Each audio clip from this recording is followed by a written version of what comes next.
За Сэлэнг аймаг бол ер байгалийн баялаг ихтэй аймаг 1.9 саяга ойтой. Өөрөөр хэлбэл улсын одоо ойн сангийн 10.5% эзэлдэг.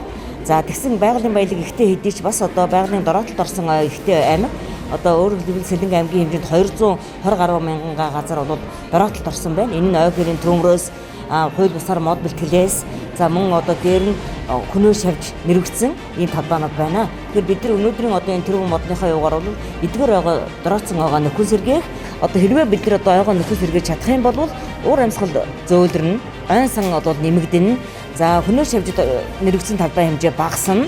Монгол улсын хэмжээнд одоо тарж ургуулж байгаа жимс чимсгний модоор одоо тариалж мөн одоо энэхээр эдийн засгийн эргэлтэнд оруулж эдийн засаг шууд нөлөөлөхөр одоо зохион байгуулж байгаа.